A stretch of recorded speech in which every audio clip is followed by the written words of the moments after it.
Good morning. Good morning. So, I talk about this a lot online, and I've gotten a few messages asking how I make my coffee enemas. So, I wanted to show you just kind of the basic rundown of how I make it. Um, it's something that helps me quite a bit with my treatment for Lyme disease. It's something that it's gross and it's whatever, but it sometimes needs to be done when you're holding on to a lot of toxic waste inside of your gut. It causes all kinds of disruption and health problems. So for me, when I started doing colon hydrotherapy and coffee enemas, it was over a year ago, probably just over a year ago to be exact. And I was incredibly sick. I was having seizures 4 or 5 times a day. I was in a wheelchair at that time. I couldn't talk. I had lost most of my basic motor function and couldn't even barely go to the bathroom on my own. I had I had a TBI and a mini stroke in June, and that's when I really had to start upping my detox game with this treatment. So if you're experiencing like a lot of die off, if you have Lyme and you're treating Lyme, or even, other illnesses or whatever, if you're experiencing that die off flaring feeling, you can help alleviate some of that. Well, I help alleviate my symptoms with that by doing this. I'm not going to suggest that anyone does this because it is a bit tricky. It is something that you have to be kind of okay with because you do essentially play in your own poop and it's gross. But it needs to be done for me. So like I said, I'm not encouraging or suggesting anyone does this. If you do decide that you're interested in colonics, coffee enemas, whatever, do the extensive research. Make sure that you get with your doctor if you have one, and make sure they're monitoring you throughout the process. You can fuck this up. You can hurt yourself. So there's a method to the madness, and you kind of have to follow everything to a science. So with that being said, let's get started. So the first thing is the coffee. You don't want to use Folgers or really anything from the grocery store. You want to use clean organic coffee. I know that there are other brands out there. I think the Bulletproof brand is another one that makes an organic coffee line, but I don't know enough about it. I've been using this one for the entire duration of the time that I've been treating Lyme and doing coffee enemas. This one is specifically made for that purpose. This is by S.A. Wilson's Golden Roast Premium Grind. It's all organic. I ordered this on Amazon for, I think, like $10, $12, something like that. And it's 16 ounces of ground coffee, which gives you quite a bit. So I'm going to show you the mason jar that I store the concentrate in, because we make coffee concentrate and then we add it to our enemas before we start our process. So I'll show you all of that and how that works. Again, make sure that you're using, if you do this, that you use the really good coffee. You can get it on Amazon. Or any like natural spa or colonic center in your area. That's actually where I got this to begin with. It was through a natural detox center that was in downtown Phoenix. So I bring this with me to my infusion sometimes, and I'll have them do that in the middle of the treatment, which really gets the detox going. And I usually have a seizure during that time, but it's actually a good thing because it's breaking through the blood-brain barrier and getting a lot of the toxic shit out of my brain. So again, S.A. Wilson's organic gold roast coffee, and I'll show you what this looks like in a minute when I pour it into the pot to brew it. But it's not like, you can probably already see it, it's not like your traditional colored roast where it's like that dark coffee color. This is legit gold roast, and it smells funny. Next is distilled water. It doesn't have to be anything fancy. It just needs to be distilled. The reason for this is that when you do colonics or coffee enemas, you are essentially, you're putting all of that into your intestines via your rectum. So you don't want those toxins to get absorbed into your bloodstream, which can happen via your intestinal tract. So it's very important that you use distilled water. Some people say that they want to try to use like spring water or filtered water. I wouldn't recommend either of those. I especially would stay away from tap water, because tap water, even though it has a neutral pH, it's loaded with heavy metals. There's like a certain parts per billion of heavy metals, cyanide, arsenic, and other poisons that are allowed into the water supply. They also chlorinate the water supply, and I also recently found out that the groundwater at gas stations runs directly back into the water plant in most major cities. So tap water is not really at all safe to drink or use for anything other than really washing dishes. And even at that, I'm anti-tap water. Anyway, that's a video for another day. So I do want to use the distilled water. You don't want to use spring water or purified water either. The reason being is that all of the minerals are taken out of the water through reverse osmosis, and then synthetic minerals are added back to the water for taste. You don't want to be absorbing those synthetic minerals through your intestines. Again, it's not pure minerals. They can have a negative effect on your body, and you just want to stay away from them. And then the last thing is just a standard stainless steel pot. I have a glass pot, but I don't necessarily want to use that. You can though, but my glass pots are kind of precious to me, and I don't want them to break. So I use just a regular stainless steel pot, and then I have this other pot that I'm going to use for measuring, because we do measure the coffee, and then we have to measure the water too. So I'm going to show you that part next, and we'll get this thing started.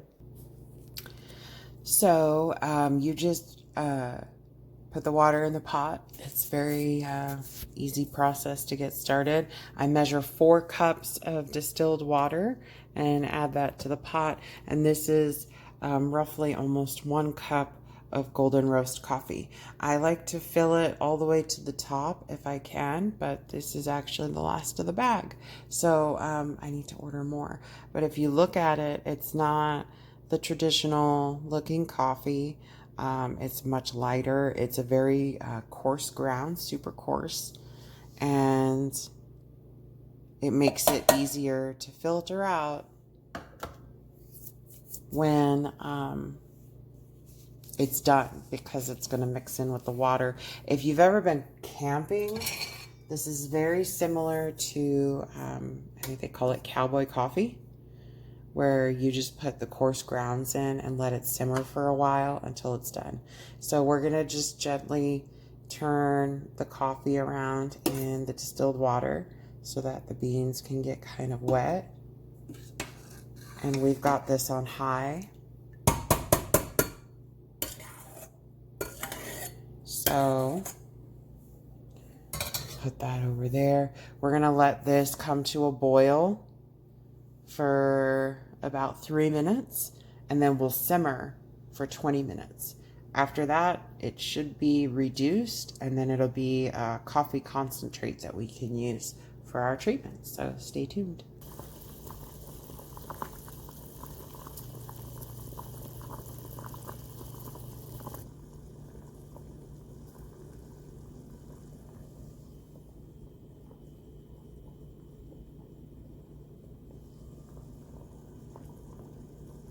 All right, so while that is simmering and doing its thing, I'm going to take an Alka-Seltzer Gold with some water.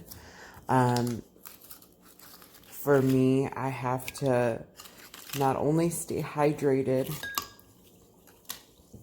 but I need to take one of these before my treatment. If I don't, my detox gets a little bit out of control sometimes, and I get very sick. It is quite normal especially if you're overburdened in your liver and your kidneys and you're not producing good bile and you're all sludged up. It is very common for the first little while that you're doing hydrotherapy, coffee enemas, that the detox will make you sick. For me personally, I had a seizure every single time that I went and did colon hydrotherapy at a center. The detox was so intense, and it was for an hour. Doing coffee enemas at home is usually 20 to 30 minutes tops. And I know that doesn't seem like a very long time, but that extra 30 minutes really starts forcing things up into the blood-brain barrier. And it's great. It's awesome if you are able to handle it. But for someone like me, it makes me so incredibly sick getting all of the toxins out. And then when I'm done with my session, I'm usually nauseous for a good hour or two afterwards. So the Alka-Seltzer Gold really, really helps. I drink this down while that's cooking or simmering, because it takes 20 minutes, and then the Alka Gold has a chance to do what it needs to do. I also use my medical cannabis during this time to make sure that I don't have a really shitty experience, because I've been on both sides of it where the detox is awful, and I've been in a situation where I was so sick that I thought I was going to die, and I didn't really want to continue doing the treatments after that. So it's very important to take care of yourself. This is a no pain, no gain situation. A lot of people want to detox really fast, so they either bite off more than they can chew, or they don't do it the right way, or whatever the case may be. Make sure that you're taking care of yourself during this time. If you can't do Alka-Seltzer Gold for whatever reason, baking soda is another good one. You put a teaspoon in water, it has the same kind of an effect. You can also add lemon to it if you can tolerate lemon. And just make sure that if you decide to do this, that, like I said, you do the research, because there's different things that go into this, like with what I'm describing. And I've been, like I said, on both sides, where I've had great detox experiences where it's given me major breakthroughs. I've had really shitty detox experiences, quite literally, where everything's just a mess and it hurts and it's uncomfortable. So, just make sure you're doing the research and get with your doctor if you have any questions. Okay, so the timer has gone off. We're ready to get everything in the bucket. So when it comes to buckets, they have plastic and stainless steel. I prefer the stainless steel simply because you're putting hot liquid into this container, and the plastic, I feel like it's going to leach the plastic into the enema. It says BPA free and human grade and whatever, but I know from just treating Lyme and co-infections and getting an environmental toxin screen done, plastic is not good for you at all when it's hot. Just a side note. Any kind of plastic. It doesn't matter what number's on the bottle. It doesn't matter if it's BPA free or not. It's still very, very dangerous. The toxins in all plastics bind into fat and blood, so it is very slow and difficult to get rid of, and it can cause cancer in your body. So, just a side note. So I prefer the stainless steel bucket. This is from MedEssential. It comes with a whole kit, and I'll do a separate video on that. But this is really, really easy. It's got a cool control valve, so you can turn it on and off and control how much liquid comes out at any given time. And so the coffee is super, super hot right now. It's ready to go. I have to strain it, but while I'm waiting for all of that, I'm going to add just a splash or two of distilled water to the bucket. And I'm just going to tilt it so some of that water can start getting into the tube. The reason why I do that is because you have to let the air out of the tube before you start your session. So this helps to make sure that none of the coffee gets through. And then the other thing too is that filling up the tube with cool distilled water, make sure that you don't scorch yourself if it's too hot. Not that it would be too hot, but again, you don't want plastics to get hot. So this has cool running water in it. I'm going to put the coffee in here. We're going to add more water into it, and then it'll cool everything off so it doesn't burn anything inside or out. Okay, so the stove is off. I'm going to give this a quick stir because all that good coffee, all those coffee grounds are at the bottom, so we just want to give it a swoosh.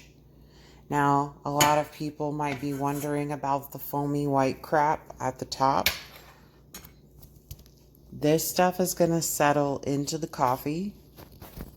I'm going to pronounce this incorrectly because I'm not very good with my words. Coffee palamate. Palamate. Something to that effect. It's like a sludgy sediment that you get. Oh, that's steamy. It's a sludgy sediment you get from the coffee. And why is this important? Well, the coffee palamate helps your liver to produce glutathione. I just need to grab my spoon here. It helps your liver to produce glutathione, which helps in itself doing coffee enemas, because the coffee enema, like the way that it crosses over into your systems, it tells your liver to produce massive amounts of glutathione. And research shows that there's like 600% more glutathione production doing a coffee enema. So glutathione is like a powerhouse antioxidant. You can get it in like a liposomal form. If you do use glutathione, beware if you have mold, because it can piss off the mold. And so if you look here, we have this golden coffee. This is concentrated now, so I brought it from 4 cups down to 2 cups. And what we do is we add, we fill this up to 4 cups with more distilled water. So we're going to grab this and we're going to fill this up. Now, I've been doing this for a while, so I normally don't need to measure. And as you, if you decide to do this, as you go through, you will kind of get the hang of it to measure it out. So this usually is about a little more than what I need, and that's okay. We're going to pour this into here. I'm going to put my phone down because it gets super messy. All right, and there we go. We store this in a mason jar. This is now officially coffee concentrate. There is enough for 4 treatments in here. So, and you, for me, I have to use this within 3 days. I don't recommend drinking this. I don't know that it would taste very good at all because it doesn't smell very good. It doesn't smell like coffee. That's for sure. All right, so we are ready to get the bucket ready for our treatment. I need a towel because I see some dribble, which is totally fine. Like I said, this can be a messy process from start to finish. So, tend to spill a little bit of coffee, and that's okay. That's why we have towels. Okay. So at this point in the game, the coffee is done. I've added a little bit of distilled water to my bucket to cool off the line. So each jar is giving you 4, my man hands, 4 treatments. So we do 1 cup right into the bucket of that hot coffee from the jar. And then again, we're going to fill this up to 4 cups. You can measure at first. I know for me personally, my body doesn't take in the full 4 cups yet. Not if I do them Twice a day, maybe, but I can't get all of it in. There's usually a little bit left over, and that's okay too. You want to try to get as much of the 4 cups in. For me, though, because I've been doing this for so long and I do them daily, I am going to just do a little bit less than 4 cups because I don't want to waste my distilled water. So all in all, between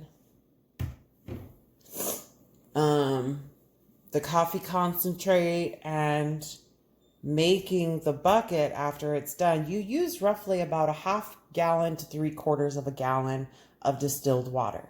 So you want to make sure, like for me, my hubby went and bought me 8 gallons of distilled water because I was running low. I'll go through usually about 2 to 3 gallons per week of distilled water. So this is all ready to go. You want it to be close to body temperature, even a little bit lower. I just stuck my finger in there. That's actually very cold for me. So that's colder than what I normally would like, actually. And I think it's because I waited too long to strain the coffee. But again, that's all okay. The beauty in this is that as long as you follow the steps to a T, you can go back and fix things if it's not quite right. So for me, this is too cold. I'm going to put it back in the pot. I'm going to put it on the stove and just warm it up a little bit like we would anything else, and then pour it back in. No extra water needed, no additional anything needed, just need to warm it up on the stove.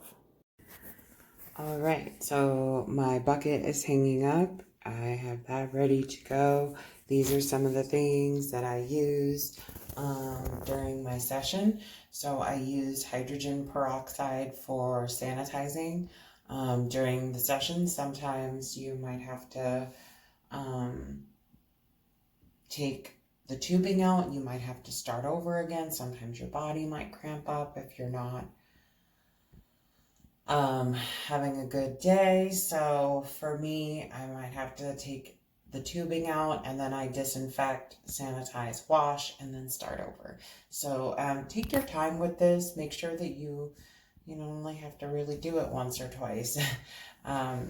Now that I do it daily, it is easier to insert and deal with and all of that. But just as a good precaution, this is a good sterile base that you can dilute for sanitation. The other thing that I use, now you can use coconut oil or lube, or just don't use spit. I would use like actual clean lubricant. This is for obviously insertion purposes. This I've had forever. It's called V Harmony. It's an intimate moisturizer that you can use literally anywhere. It's made with organic shea butter and oils that are really good. And then I've got some medical cannabis dabs because during my session I usually get pretty sick and nauseous, and that just helps to alleviate some of that. Ooh. So trying to stand up here. I have towels in the bathtub for obvious reasons, comfort, and to clean up any messes. And then you can see the bucket is hanging up. You want it to be hanging up so that all the liquid can fall into a downward motion. Now, I'm obviously not going to show you doing my enema treatment, but you basically lay on your side. You want to lay on your right side in my case. And then you just insert your nozzle and release the valve until you feel pretty full. And then you can massage your belly to move some of that liquid around and make room for more. Or you can hold it, expel it, and then come back and do the other half of your bucket.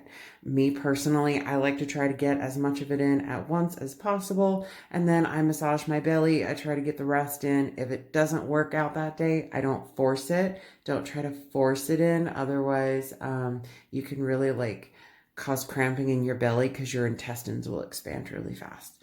So just, take your time with it. I usually play some music beforehand and just try to keep myself calm. And then right afterwards, it's you want to hold it for about 15 minutes. 15 to 20 minutes is ideal. And then once you're done, you just run to the potty and you let it all out. and then you take a shower. After that, I do typically drink a glass of water and I take a probiotic because you've literally just pulled all the toxins out of your system, but that also means you pulled some of that good bacteria out too. So you want to make sure that you take a probiotic, take your digestive enzymes, and then eat like a light, healthy meal, with whatever's in your diet. So that's my take on coffee enemas. I might do a Q&A video. I might go live and do that at some point, but I wanted to give you guys just a general rundown of one of the things that I use that helps to detox Lyme and heavy metals and mold and all of the crap that's going on in my system. So that's all for now. I love you guys. Have a good one. Bye.